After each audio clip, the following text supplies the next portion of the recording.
Hello everyone, my name is Anuj Kumar और इस video के थ्रू मैं ये बताने जा रहा हूँ जो मैंने एक्शंस किए। मैं ना बहुत अच्छा लड़का था यार। I was a good boy. ये वीडियो आपको मेरे एक्शंस के बाद मिलेगी, तो पूरी वीडियो देखना, लास्ट तक देखना, तभी आपको पता चल पाएगा कि मेरे एक्शन जस्टिफाई थे या नहीं थे। प्यार एक खूबसूरत सा एहसास जहाँ पर हम हमारे चाहने वाले की खुशी के लिए कुछ भी कर गुजरते हैं, पर हमेशा ही प्यार की कहानी की हैप्पी एंडिंग नहीं होती। कुछ प्यार की कहानी जिसका अंत काफी ज्यादा दर्दनाक और रूह कांपा देने वाला होता है। आज हम एक ऐसी ही घटना के बारे में चर्चा करेंगे जहाँ पर एक प्यार की कहानी एक भयंकर सा मोड़ ले लेती है। तो चलिए समझते हैं इस घटना को। दरअसल नोएडा के शिव नादर यूनिवर्सिटी में पढ़ने वाले दो छात्र एक दूसरे से बहुत गहरा प्यार करने लगते हैं। इनके बीच का संबंध इतना गहरा हो जाता है कि इन्होंने एक दूसरे के साथ जीने के वादे कर लिए थे। पर तभी 18 मई 2023 को एक लड़का लड़की को सरेआम गोलियों से भून देता है और कुछ ही देर बाद लड़का जिसका भी ऐसा ही भयानक और दर्दनाक सा अंजाम होता है। यहाँ तक कि घटना करने के बाद वह लड़का अपना एक वीडियो भी रिकॉर्ड करता है। इस घटना के बाद सभी ये बस यही सोच रहे थे आखिर इन दिनों के बीच ऐसा क्या हुआ कि ये दोनों एक दूसरे से प्यार करते थे और ये रिश्ता जो कि अब खूनी रूप ले चुका है, आखिर ये लड़का यूनिवर्सिटी के अंदर पिस्टल को कैसे ले जा पाया। गाइस समझते हैं इस सारे सवालों के जवाब को, ढूंढते हैं और समझते हैं इस क्राइम की घटना को क्या है, क्या कुछ है इस पूरी घटना की कहानी को समझते हैं इस वीडियो में। गाइस 18 मई 2023 को जहां पर नोएडा के शिव नादर यूनिवर्सिटी में पढ़ने वाले स्नेहा चौरसिया मर्डर केस को समझ रहे हैं। स्नेहा चौरसिया मर्डर केस, स्नेहा चौरसिया जो कि कानपुर के ओम नगर की रहने वाली थी, उन्होंने अपना एडमिशन 3 साल पहले ही नोएडा के शिव नादर यूनिवर्सिटी में करवाया था। घटना के समय स्नेहा जो कि बीए थर्ड ईयर की स्टूडेंट थी, यूनिवर्सिटी में 12 मई 2023 को एग्जाम खत्म हो चुका था और ज्यादातर छात्रों की छुट्टी लग चुकी थी। सभी लोग अपने घर लौट चुके थे, पर स्नेहा के साथ कुछ छात्र जो कि अभी भी यूनिवर्सिटी में ही थे, उन्होंने क्योंकि 26 मई को यूनिवर्सिटी में दीक्षांत समारोह का आयोजन हो रहा था। इस समारोह की तैयारी के लिए कुछ छात्र जो कि अपनी मर्जी से रुके हुए थे यूनिवर्सिटी में। स्नेहा चौरसिया के साथ साथ अनुज नाम का एक लड़का भी तैयारी से रिलेटेड काम के लिए यूनिवर्सिटी में रुका हुआ था। अनुज जो कि अमरोहा का रहने वाला था, उसने कुछ साल पहले ही शिव नादर यूनिवर्सिटी में अपना एडमिशन करवाया था। वो भी स्नेहा की तरह ही बीए थर्ड ईयर का स्टूडेंट था और स्नेहा और अनुज दोनों ही सोशियोलॉजी विषय के साथ अपने ग्रेजुएशन को कंप्लीट कर रहे थे। जैसे कि यूनिवर्सिटी में दीक्षांत समारोह की तैयारी चल रही थी, 18 मई 2023 को छात्र अपनी तैयारी को पूरा कर रहे थे और दोपहर के समय ही स्नेहा अनुज जो कि यूनिवर्सिटी के डाइनिंग हॉल के सामने पहुंच जाते हैं, जहां पर ये दोनों ही एक दूसरे को देखकर गले लगाते हैं और बातचीत करना शुरू कर देते हैं। ये दोनों आपस में बात कर रहे थे कि तभी आपस में इनके बीच बहस होना शुरू हो जाती है। थोड़ी देर बहस के बाद दोनों शांत होते हैं और बातचीत को कंटिन्यू करते हैं। इस बीच बातचीत के बीच अनुज स्नेहा चौरसिया को एक बार फिर से गले लगाता है। गले लगाने के थोड़ी देर बाद शिव नादर यूनिवर्सिटी का कैंपस में कई सारी गोली राउंड की आवाज सुनाई देती है। हर कोई हैरान था कि ये कैंपस में क्या हो गया। जब लोगों का ध्यान साउंड की तरफ जाता है तो लोग देखते हैं कि दरअसल अनुज जिसने स्नेहा को गले से लगाया था, जिसके हाथ में पिस्टल थी, और स्नेहा जो कि थोड़ी देर पहले अनुज के पास में ही थी, उस वक्त खून से लथपथ जमीन पर पड़ी हुई है। लोग कुछ समझ पाते कि उससे पहले ही अनुज जो कि हाथों में पिस्टल लहराते हुए अपने बैग को उठाकर वहां से चला जाता है। ये सब कुछ इतना कम समय में हुआ था कि किसी ने भी अनुज को रोक नहीं पाया और हत्या करने के बाद बड़े ही आराम से अनुज जो कि उस जगह से निकल गया। लोग भागते हुए जमीन पर गिरी हुई स्नेहा के पास जाते हैं। स्नेहा को लोग देखते हैं कि स्नेहा को पेट और सीने पे 2 गोली लगी हुई है। वे तुरंत ही स्नेहा को अस्पताल ले जाने की तैयारियां शुरू हो जाती है, पर अस्पताल ले जाते ही स्नेहा को मृत घोषित कर दिया जाता है। स्नेहा की मौत हो चुकी थी। ये सब क्या हो गया कि थोड़ी देर बाद शिव नादर यूनिवर्सिटी के हॉस्पिटल के रूम नंबर 328 से गोली चलने की एक और आवाज सुनाई देती है। लोग आवाज की तरफ भागते हैं। वे देखते हैं कि कमरे का दरवाजा जो कि अंदर से बंद है। तुरंत ही पुलिस प्रशासन को गोली चलने की जानकारी दी जाती है। मौके में पुलिस पहुंच पर कमरे के अंदर जब जाती है, देखती है कि रूम के अंदर एक लड़के ने अपने आप को शूट कर लिया है। उसके सर पर गोली लगी है। ये लड़का था अनुज, जिसने कि पहले ही उस लड़की को मारा। पहली नजर में लग रहा था कि अनुज ने खुद ही सिर पर गोली मारी है। पहले अनुज ने स्नेहा चौरसिया को सबके सामने गोली मार दी और फिर अपने कमरे में आकर खुद को ही शूट कर लिया।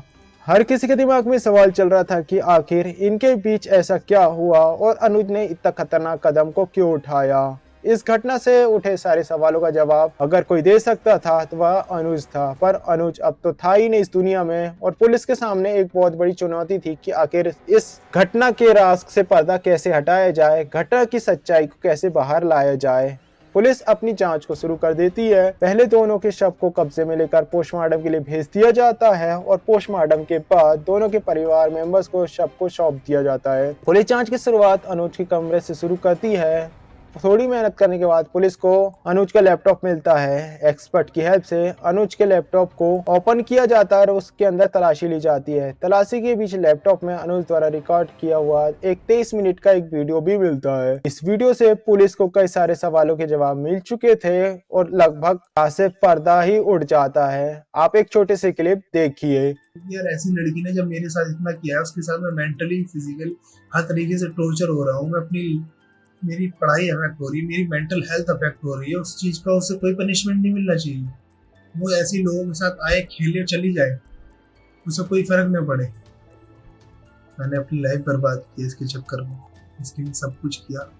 लोग कहेंगे अब लाइफ तूने इसके चक्कर में क्यों बर्बाद कर ली, सही कर लेता, मूव ऑन हो जाता। इतना आसान नहीं होता। जब इंसान कहीं से कनेक्ट हो जाता है, अंदर से कनेक्ट हो जाता है, अंदर से अपना मानने लगता है, तो नहीं हो पाता है मूव। अनुज ने जो ये वीडियो रिकॉर्ड किया था, अगर हम उसकी माने तो स्नेहा और अनुज जब एडमिशन लेते हैं तब ये दोनों एक दूसरे से मिलते हैं। वहाँ पर दोनों की दोस्ती होती है। इसी दोस्ती के बीच स्नेहा अनुज को ये बताती है कि वह किसी अंशु नाम के लड़के से प्यार करती थी, पर अंशु जो कि उसे बहुत ज्यादा परेशान करता है और स्नेहा को अंशु के साथ रहने में अब बिल्कुल भी पसंद नहीं था। अंशु के रिलेशनशिप से निकलने के लिए स्नेहा जो कि अनुज की हेल्प लेती है। अनुज के कहने के हिसाब से वह स्नेहा की जिंदगी से अंशु को निकालने की बहुत ज्यादा हेल्प करता है। अनुज की इस हेल्प के कारण स्नेहा जो कि अनुज के काफी ज्यादा करीब आ जाती है और इसके कारण दोनों की दोस्ती अब समय के साथ प्यार में बदल जाती है। एक समय के बाद ये दोनों एक दूसरे के काफी ज्यादा करीब आ जाते हैं। अंशु से मिले हुए आजादी के बाद स्नेहा अनुज को प्रपोज कर देती है। अनुज के मुताबिक वह स्नेहा के प्रपोजल को रिजेक्ट कर देता है। वो उसे कहता है कि हम दोनों एक दोस्त के तौर पर ही सही हैं। थोड़ी देर बाद अनुज भी स्नेहा के प्रपोजल को एक्सेप्ट कर लेता है और दोनों ही रिलेशनशिप में आ जाते हैं। और अपने द्वारा रिकॉर्ड हुए इस वीडियो में अनुज आगे ये भी बताता है कि पहले कुछ दिनों तक दोनों का रिश्ता बहुत अच्छे से चलता है। दोनों एक दूसरे को बहुत ज्यादा प्यार करते हैं, पर जैसे जैसे समय बीतता है स्नेहा का बर्ताव अब बदलने लगा था। धीरे धीरे इन दिनों के बीच अब लड़ाई होना शुरू हो जाती है। एक समय बाद स्नेहा अनुज से कहती है कि मुझे अपना करियर को बनाना है और मेरे कुछ सपने हैं उसे पूरा करने हैं और इस रिलेशनशिप के चक्कर में मेरे सपने और मेरे घर वालों के सपने पीछे छूट रहे हैं, इसलिए मैं इस रिलेशनशिप को खत्म करना चाहती हूँ और मैं अपना पूरा फोकस अपनी स्टडी में करना चाहती हूँ। अनुज के कहने के हिसाब से स्नेहा के ऐसे कहने पर वह स्नेहा को बहुत समझाने की कोशिश करता है, पर स्नेहा जिद करती है और अनुज उससे कहता है कि चलो ठीक है, हम दोस्त बनकर तो रह सकते हैं ना। पर स्नेहा जो दोस्त बनकर रहने से भी मना कर देती है और इस रिलेशनशिप को खत्म कर देती है। अनुज आगे ये भी बताता है कि कुछ समय तक उसे वह यही सोचता है कि हाँ, स्नेहा ने अपने करियर पर ध्यान देने के लिए इस रिश्ते को खत्म किया है। पर एक दिन अनुज स्नेहा का लैपटॉप को एक्सेस करता है। उसके कई सारे सीक्रेट मैसेज और व्हाट्सएप चैट को पढ़ता है तो उसे पता चलता है कि दरअसल स्नेहा एक दूसरे आशुतोष पांडे नाम के लड़के के साथ रिलेशनशिप में आ चुकी थी। उसने अनुज से अपने रिश्ते को खत्म कर दिया था। अनुज को जब ये पता चलता है कि उसने दूसरे लड़के के लिए उसे छोड़ दिया है तो वो अपने आपे से आउट ऑफ कंट्रोल हो जाता है। उसने उसी दिन डिसीजन ले लिया था कि स्नेहा ने उसे धोखा दिया था और वो उसे उसकी सजा जरूर देगा। फिर अनुज मौके की तलाश में था कि वो उसे सजा देगा। फिर 18 मई 2023 को उसे मौका मिलता है। वो पहले स्नेहा को गले लगाता है और फिर उससे झगड़ा करता है और फिर उसके पेट और सीने में गोली चला देता है। थोड़ी देर बाद वो अपने हॉस्टल कमरे में जाकर खुद को भी गोली मार लेता है। अनुज ने वीडियो में जो कुछ भी कहा था वह कितना सच था, इस बात को जानने के लिए पुलिस अपनी जांच को आगे कंटिन्यू करती है और कई सारे राज बाहर भी आते हैं। पुलिस की जांच जब आगे बढ़ती है तो अनुज के दावे के अलग उल्टी एक दूसरी कहानी सामने आती है। जांच में ये बात पता चलती है कि दरअसल अनुज और स्नेहा के बीच सच में दोस्ती हुई थी, पर एक समय बाद अनुज ने स्नेहा को परेशान करना शुरू कर दिया था। स्थिति खराब हो चुकी थी और मार्च 2023 में ईमेल के जरिए यूनिवर्सिटी प्रशासन के सामने स्नेहा अनुज की शिकायत करते करते हुए ये भी कहती है कि वह उसे परेशान कर रहा है। स्नेहा की इस शिकायत के बाद अनुज और स्नेहा की काउंसलिंग यूनिवर्सिटी प्रशासन की तरफ से कराई जाती है और इसके अलावा यूनिवर्सिटी की तरफ से ये भी डिसीजन लिया जाता है कि ये दोनों एक दूसरे से यूनिवर्सिटी के अंदर ना तो कभी मिलेंगे और ना ही बात करेंगे, पर दोनों ही यूनिवर्सिटी प्रशासन के इस ऑर्डर को लंबे समय तक बिल्कुल भी फॉलो नहीं करते, वापस से मिलना जुलना और बातचीत को कंटिन्यू करते हैं। इस बारे में जब दूसरे छात्रों से भी क्वेश्चन कराया जाता है तो कई सारे छात्र ये बयान देते हैं कि दरअसल असल में अनुज स्नेहा के पीछे पड़ा हुआ था, जिसके कारण स्नेहा बहुत ज्यादा परेशान रहना शुरू कर दी थी और उसने यूनिवर्सिटी में अनुज की कंप्लेन भी करी,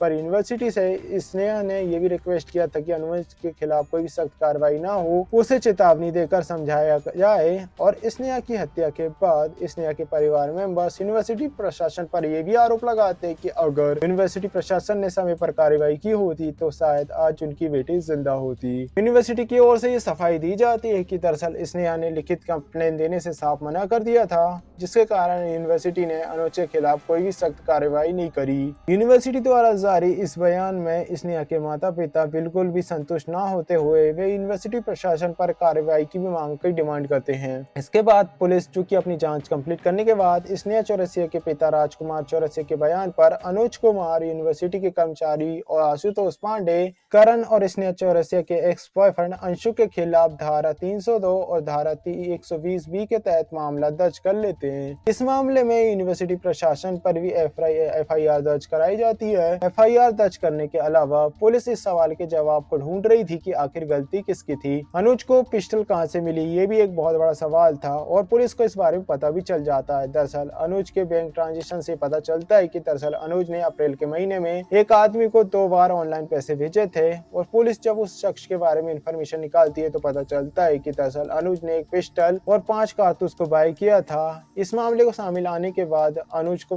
पिस्तल उपलब्ध कराने के आरोप में 3 लोगों को पकड़ा जाता है, उन पर भी FIR दर्ज कराई जाती है। और इस केस की स्थिति की हम वर्तमान स्थिति की बात करें तो पुलिस ने विभिन्न धाराओं के तहत यूनिवर्सिटी प्रशासन और 5 लोगों पर FIR दर्ज करी है और अपनी जांच को कंटिन्यू किया है। अब जांच में जो भी सामने आ जाए, आरोपी तो रहा ही नहीं। यहाँ पर हमें 2 अलग अलग कहानियां सुनने को मिली। गलती किसी की भी हो लेकिन मेन किरदार तो अब इस दुनिया में नहीं रहे। गाइस, क्या सोचना है आपका इस केस के बारे में कि आखिर यहाँ पर गलती किसकी थी? ऐसी कौन से कदम उठाए जा सकते थे कि इस सारी घटनाओं को टाला जा सकता था? मुझे कमेंट बॉक्स में जरूर बताइएगा, मैं उसे जरूर पढ़ूंगा। आई होप गाइस इस केस से आपको सीखने के लिए जरूर कुछ मिला होगा और आप भी सतर्क रहेंगे अपने जीवन पर क्राइम की घटनाओं से। सो गाइस, मिलते हैं इसी तरीके की किसी दूसरी वीडियो में। वीडियो अच्छा लगा वीडियो को लाइक कर, चैनल को सब्सक्राइब करें। मैं इसी तरीके की वीडियोस चैनल में अपलोड करता हूँ। मिलते हैं नेक्स्ट वीडियो में, तब तक के लिए बाय।